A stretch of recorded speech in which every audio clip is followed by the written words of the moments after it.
বিসমিল্লাহির রহমানির রহিম। আসসালামু আলাইকুম। আমি ওবায়দুল ইসলাম, উজিরপুর, বরিশাল থেকে। প্রিয় নবম দশম শ্রেণীর শিক্ষার্থীরা, আজকে আমি তোমাদের হিসাব বিজ্ঞান বইয়ের অষ্টম অধ্যায়ের নবদান বই নিয়ে আলোচনা করব। আজকে আমি তোমাদের নবদান বইয়ের দুগা নবদান বই কিভাবে প্রস্তুত করতে হয় তা নিয়ে আলোচনা করব। আশা করি আশাবাসটি উপভোগ করলে দুগা নবদান বইতে তোমাদের কোনো সমস্যা থাকবে না। দেখো, দুগা নবদান বই প্রস্তুত করার কিছু নিয়ম আছে, আগে আমরা নিয়মগুলো জেনে নিই। দেখো, হাতে নগদ, নগদ উদ্বৃত্ত, নগদ জমা, নগদ তহবিল থাকলে ব্যালেন্স বিডি বলে ডেবিট পাশে বসবে। দেখো, নগদের বই দুইটা পাশ থাকে, একটা ডেবিট পাশ, একটা ক্রেডিট পাশ।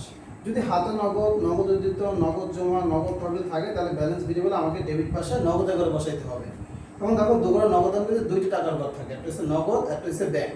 তাহলে এগুলো যদি থাকে, হাতে নগদ, নগদ উদ্বৃত্ত, নগদ জমা, নগদ তহবিল থাকলে ব্যালেন্স বিডি বলে আমরা ডেবিট পাশে নগদে করে বসাবো। তারপর দেখো, যদি ব্যাংক জমা, ব্যাংক উদ্বৃত্ত, ব্যাংক তহবিল থাকলে ব্যালেন্স বিডি বলে ডেবিট পাশে কি ব্যাংকের ঘরে বসবে। কোন ঘরে বসবে? ব্যাংকের ঘরে। ব্যাংক জমা অতিরিক্ত, ব্যাংক ওভারড্রাফট। এই জমা অতিরিক্তকে ইংরেজিতে বলে ওভারড্রাফট, ইংরেজিতে বলে ওভারড্রাফট, সংক্ষেপে বলে ওডি। ওতে ওভার ডিডে ড্রাফট, ওতে ওডি, ওতে ওভার ডিডে কি ড্রাফট। ওভারড্রাফট এগুলো যদি থাকে তাহলে ব্যালেন্স বিডি বলে ক্রেডিট পাশে ব্যাংকের ঘরে বসবে। ব্যাংক জমা অতিরিক্ত, ব্যাংক ওভারড্রাফট, জমা অতিরিক্ত ইংরেজি নাম হচ্ছে ব্যাংক ওভারড্রাফট, সংক্ষেপে বলে ওডি, ওতে ওভার ডিডে ড্রাফট। এগুলো থাকলে ব্যালেন্স বিডি বলে আমরা ক্রেডিট পাশে ব্যাংকের ঘরে রাখবো। সকল প্রকার নগদ প্রাপ্তি, দেখো আমি যদি নগদ টাকা পাই, সকল প্রকার প্রাপ্তি ডেবিট পাশে বসবে। যদি আমি নগদ টাকা পাই তাহলে নগদের ঘরে বসবে। সকল প্রকার নগদ প্রাপ্তি ডেবিট পাশে নগদের ঘরে বসবে। সকল প্রকার নগদ পরিশোধ, মানে তোমার যদি টাকা চলে যায়, তোমার কাছ থেকে যদি টাকা চলে যায় তাহলে সকল প্রকার নগদ পরিশোধ ক্রেডিট পাশে নগদে করে বসবে। সকল প্রকার নগদ পরিশোধ ক্রেডিট পাশে কি আমরা নগদে করে বসাবো। চেকের প্রদান, ব্যাংকের মাধ্যমে যদি আমি কাউকে কোনো টাকা প্রদান করি চেকের মাধ্যমে, তাহলে সেটা আমি ক্রেডিট পাশে ব্যাংকের ঘরে বসাবো, ক্রেডিট পাশে ব্যাংকের ঘরে বসবে।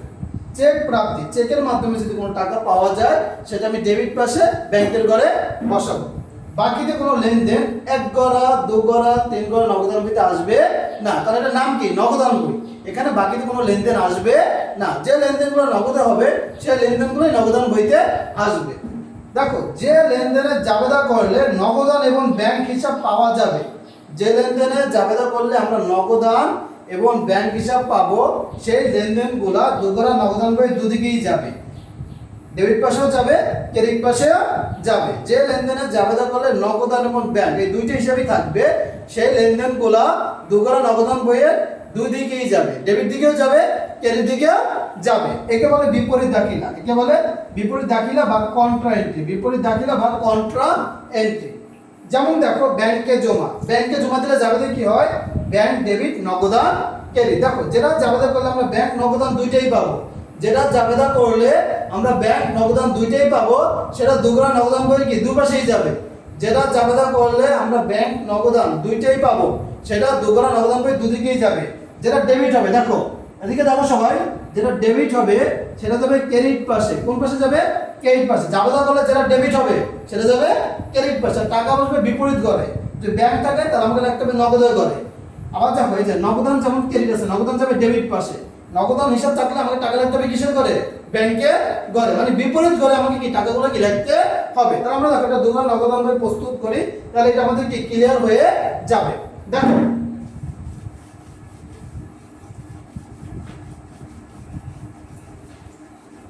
আমরা দেখো তোমাদের বইয়ে একটা অঙ্ক দেওয়া ছিল, সেটা দিয়ে আমরা এখন দুগড়া নগদান বইটা প্রস্তুত করব। চৌধুরী অ্যান্ড সন্সের প্রতিষ্ঠানে 2017 সালে নভেম্বর মাসে লেনদেন সম্বন্ধ নিম্নে দেওয়া আছে, এটা দিয়ে আমরা দুগড়া নগদান বই প্রস্তুত করব। আমাকে একটা খাতা দাও তো, এখানে এদিকে দুগড়া একটা খাতা এখানে আমাকে দাও। দেখো, দুগড়া নগদান বই প্রস্তুত করার আগে তোমরা খাতাটা দুইটা পাশ সমানভাবে ভাগ করে নিতে হবে। আর তোমরা কিভাবে এটা করবা? খাতা দুইটা কোণা এরকম ভাবে ধরে কি করলে এটা সমান দুই ভাগে ভাগ হয়ে যাবে। হ্যাঁ, এরকম ভাবে দুই কোণা ধরে উল্টাবে, সমান দুই ভাগে কি তোমরা ভাগ হয়ে যাবে। দেখো, আমরা দুগড়া নগদান বইটা এখন আঁকি, তোমরা ভাবে ভাগ করে নিবা সবাই, খাতাটা সমান দুই ভাগে ভাগ করে নিবা। দেখো, আমি মাঝখান থেকে সমান দুই ভাগে ভাগ করে নিলাম, তোমরা খাতাটা ভাবে দুই ভাগে ভাগ করে নিবা। তাহলে দেখো কি হবে? তারিখ, বিবরণ, ভাউচার নং খতিয়ান পৃষ্ঠা, নগদ টাকা ব্যাংক টাকা, এখানেও তারিখ বিবরণ ভাউচার নং খতিয়ান পৃষ্ঠা, নগদ টাকা ব্যাংক টাকা, এটা হচ্ছে ডেবিট পাস, এটা হচ্ছে ক্রেডিট পাস।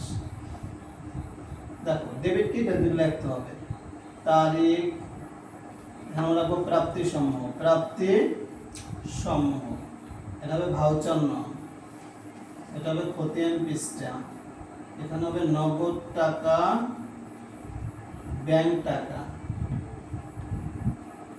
তারিখ, প্রধান সমূহ, এখানে হবে প্রধান সমূহ, ভাউচার নং খতিয়ান পৃষ্ঠা, নগদ টাকা ব্যাংক টাকা। দেখো এখানে কি বলছিল, চৌধুরী অ্যান্ড সন্সের প্রতিষ্ঠান 2017 সালের নভেম্বর মাসের লেনদেন সমূহ নিম্নরূপ। এক তারিখ কি বলছে, দেখো নগদ উদ্বৃত্ত 5,000 টাকা এবং ব্যাংক জমা ডেবিট উদ্বৃত্ত 3,000 টাকা। দেখো আমি বলছিলাম কি, নগদ উদ্বৃত্ত, নগদ তহবিল, নগদ জমা থাকলে ব্যালেন্স ভেরিয়েবলে ডেবিট পাশে কোথায় বসবে, নগদের ঘরে। ব্যাংক জমা, ব্যাংক উদ্বৃত্ত, ব্যাংক তহবিল থাকলেও ব্যালেন্স ভেরিয়েবলে ডেবিট পাশে ব্যাংকের ঘরে। যেহেতু দুইটাই ব্যালেন্স ভেরিয়েবলে ডেবিট পাশে, একটা নগদের ঘরে বসবে, এটা কি বসবে, ব্যাংকের ঘরে বসবে। মানে 1 তারিখের লেনদেন, এর জন্য আমরা এভাবে লিখতে পারি 2017 November 1 balance BD, balance BD বলে নগদটা নগদের ঘরে, ব্যাংকেরটা কি ব্যাংকের ঘরে, নগদটা নগদের ঘরে, ব্যাংকেরটা ব্যাংকের ঘরে কি আমরা বসাতে পারি। দুইটাই ব্যালেন্স বিডি বলে নগদটা নগদের ঘরে বসবে, ব্যাংকেরটা কি ব্যাংকের ঘরে বসবে। তাহলে নগদে কত ছিল 5,000, ব্যাংক ছিল কত 3,000। আশা করি প্রথমে তোমরা বুঝতে পারছো।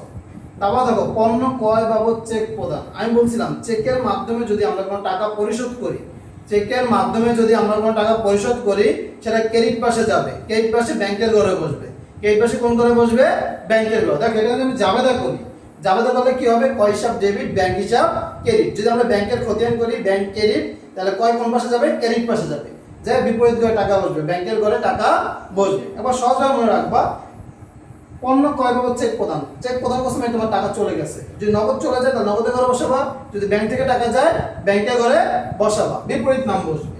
তাহলে দেখো এটা কয় তারিখ, 2 তারিখ, 2 তারিখ আমি কি করছি, ক্রয় করছি, তাহলে ক্রয় লিখে দেখো টাকা চলে গেছে কত টাকা, 2,000 টাকা, তাহলে আমার ব্যাংকের ঘরে বসবে কত, 2,000 টাকা।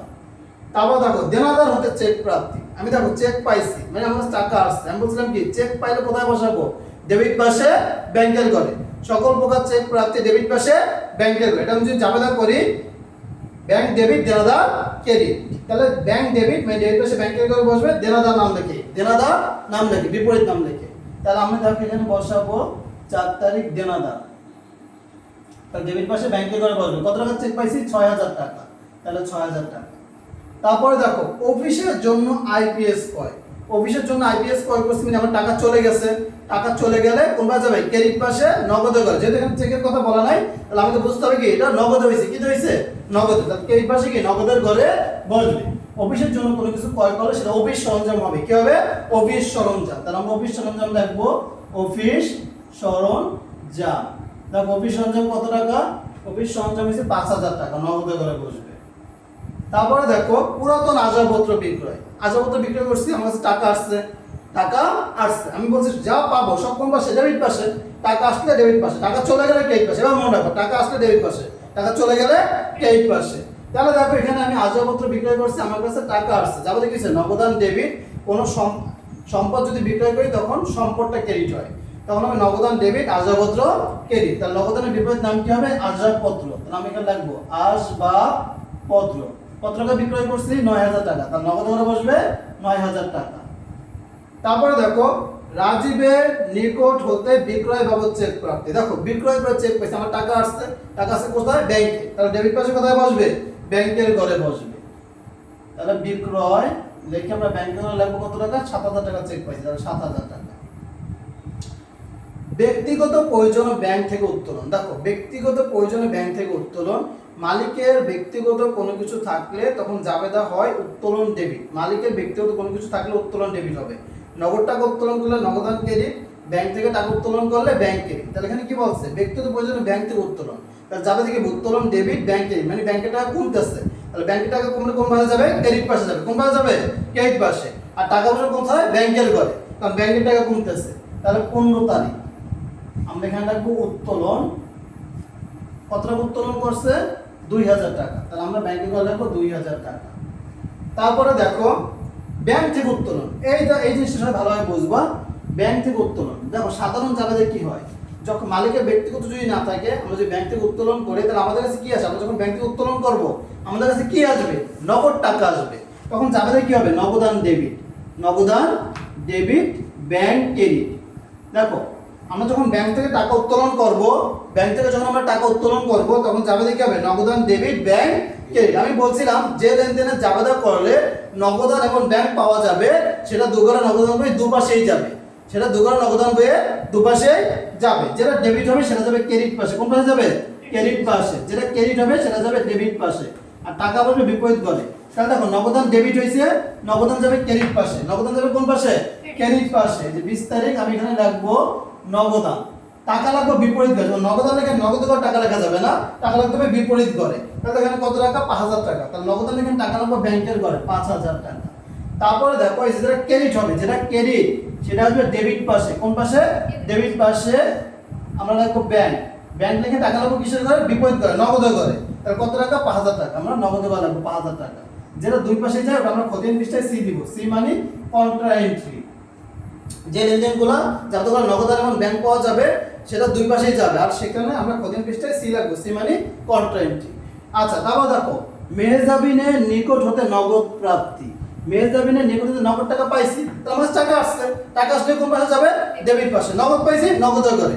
তাহলে দেখো এখানে আমরা যদি মনে রাখবা হিসাব বিজ্ঞানের ক্ষেত্রে আমরা যদি কারো কাছ থেকে টাকা পাই, তার মানে আমরা যার কাছে টাকা পাইতাম সে আমাকে টাকা দিচ্ছে, তাহলে আমরা যার কাছে টাকা পাই তার নাম কি দেনাদার, তাহলে এখানে কি হবে দেনাদার, এটা যাবে কি হবে নগদান ডেবিট দেনাদার ক্রেডিট, তাহলে কত টাকা 3000 টাকা। তারপরে দেখো আনোয়ারকে নগদের পরিশোধ, দেখো আমরা যদি কাউকে টাকা পরিশোধ করে বুঝতে হবে আমার কাছে টাকা পাইতো মানে পাওনাদার, আমি তাকে টাকা পরিশোধ করছি, টাকা পরিশোধ করলে কোন পাশে যাবে ক্রেডিট পাশে যাবে, তাহলে যাবে কি হবে পাওনাদার ডেবিট নগদান ক্রেডিট, ক্রেডিট পাশে যাবে। তাহলে দেখো এই কত টাকা পরিশোধ করছি আনোয়ারকে 3000 টাকা, কত টাকা 3000 টাকা, তাহলে 25 তারিখ পাওনাদার, দেখো নগদের বসবে কত 3000 টাকা। তারপর দেখো কি বলছে ব্যাংক সুদ মঞ্জুর করছে, দেখো ব্যাংক যখন সুদ মঞ্জুর করে ব্যাংকে আমাকে হাতে হাতে নগদ টাকা দেয় না, আমার টাকা ব্যাংকে কি বাড়তে থাকে, ব্যাংক যখন আমাদেরকে সুদ দেয় আমাদের টাকা কোথায় বাড়ে ব্যাংকে বাড়ে, তখন যাবে কি হয় ব্যাংক ডেবিট, কারণ আমার সম্পদ বাড়ে, আর ব্যাংক সুদ হচ্ছে আয়, ব্যাংক সুদ আয়, আয় কি হয় ক্রেডিট হয়, তাহলে ব্যাংক ডেবিট ব্যাংক সুদ ক্রেডিট, তাহলে ব্যাংক সুদ মঞ্জুর করলে ব্যাংক বাড়ে, যেহেতু ব্যাংক বাড়ে ডেবিট পাশে ব্যাংকের ঘরে বসবে। দেখো 28 তারিখ আমরা লিখবো ব্যাংক সুদ, যাবে হয় ব্যাংক ডেবিট ব্যাংক সুদ ক্রেডিট, বিপরীত নাম লিখে আমাদের এখানে হবে কি ব্যাংক সুদ, সুদ লিখে আমরা ব্যাংকে করে বসবো কত টাকা 300 টাকা।